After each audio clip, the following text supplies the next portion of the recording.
Good morning, my name is Karim and today we will take a close look on what FPS, or in other words frames per second is, and which frame rate you should choose for your next motion picture. Stay tuned!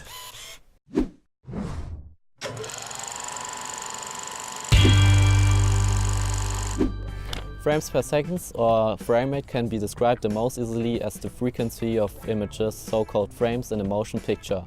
The lower those frames per second are, the choppier those motions are perceived, and the contrary adapts also to high frequency, resulting in a more fluid video. But FPS doesn't only appear in motion picture, also how fast you go through a flip book can be described by this unit, and even how well your computer can perform a game is shown exactly by those numbers. As you might have noticed, FPS played a very huge role over the time, and it changed over and over and over. But finally we found out the golden number, 24. Before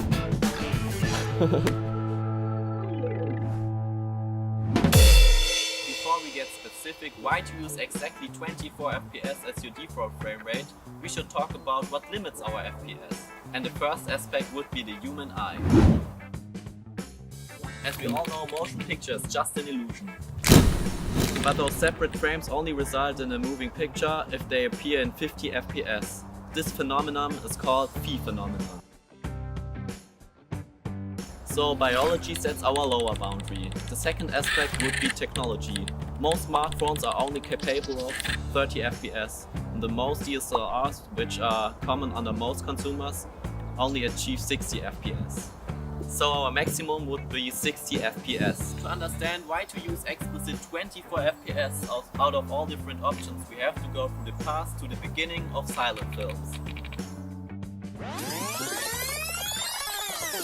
Film gauge was pretty expensive and the film industry needed a lot of it. That's why they used 60 FPS, the lowest frame rate at which the earlier mentioned illusion was perceived by the eye.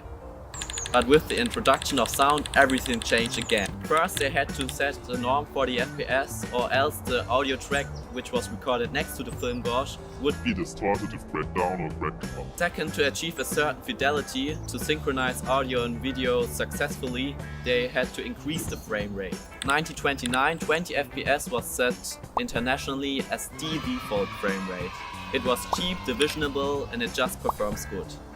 Since then, almost a century passed by, even though technology evolved tremendously. But the reality is that 24 FPS offers really helpful advantages in contrary to 60 FPS. It's a fact that 60 FPS footage takes 2.5 times more space than 24 FPS footage.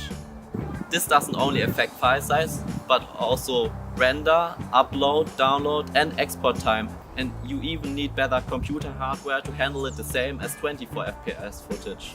The second argument would be that if you use the same bitrate for both frame rates, you would end up with a more compressed video if you use 60 FPS footage. The third argument to point out would be if you wanted to slow down your video with a higher frame rate to your frame rate you're working with, you would end up with a more slowed down version if you are using 24 FPS. Because 24 FPS is the norm for such a long time, 20 FPS footage can be played practically everywhere. If you are following the 180-degree shutter rule, recording in 24 FPS instead of 60 FPS would result also in a 300% better light input and less noisy footage. There are also some subjective arguments where you have to decide whether they matter to you or not. The first one would be very obvious. If you're recording a video in 24 FPS, you would result in a video with more motion blur than a video in 60 FPS. It seems more realistic and it just replicates better what we humans actually perceive. Last but not least, what practically everyone tells you about 24 FPS is that certain cinematic vibe, that film look. Practically almost every Hollywood movie was shot in 24 FPS. And if we want to replicate the style and achieve this film look, this would be one of the first starting points. And somehow 60 FPS just looks kind of ugly in comparison to 20 FPS. Less real stuff just looks more real in 24 FPS than in 60 FPS. And the imperfections of the props or of the post-production industry just aren't that noticeable.